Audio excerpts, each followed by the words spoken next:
ഇക്ക, നിങ്ങൾ വന്നിട്ട് ഇപ്പൊ ഒരു മാസം കഴിഞ്ഞില്ലേ? ഇതുവരെയായിട്ട് നിങ്ങൾ നിങ്ങളുടെ വല്ല ബന്ധുക്കളെ വീട്ടിൽ പോയ? ഇല്ല, പോയില്ല. അതിന് ആർക്കാ കുഴപ്പം? അല്ല, എല്ലാ തവണ നിങ്ങൾ വന്നു കഴിഞ്ഞാൽ അവരുടെ വീട്ടിലേക്കൊക്കെ പോവാറുള്ളതല്ലേ? ഇന്നത്തവണ അങ്ങനെ പോകുന്നില്ല. ഒന്ന് പോയിക്കോളെ, അല്ലെങ്കിൽ അവരൊക്കെ എന്ത് വിചാരിക്കും? എന്ത് വിചാരിക്കാന്?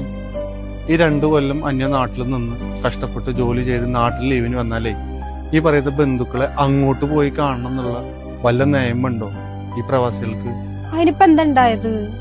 ഈ പറയുന്ന ബന്ധുക്കളെ ഞാൻ ഗൾഫിൽ തിരിച്ചു പോയി കഴിഞ്ഞാൽ ഒരിക്കൽ പോലും ഇന്റെ വിശേഷങ്ങൾ അന്വേഷിക്കാറില്ല. അവര് നിന്റെ അടുത്ത് നിന്നിട്ട് വീട്ടിലെ വിശേഷങ്ങൾ അന്വേഷിക്കാറുണ്ടോ? ഇല്ല, ആരും വരാറൊന്നുമില്ലക്ക. പിന്നെ ഞാൻ അവരെന്ത് കരുതും വിചാരിച്ചിട്ടാ. മറ്റുള്ളവർ എന്ത് ചെയ്താലും നിനക്കെന്താ? നിന്റെയും കുഞ്ഞിന്റെയും കാര്യം നോക്കുന്നത് ഞാനാണ്.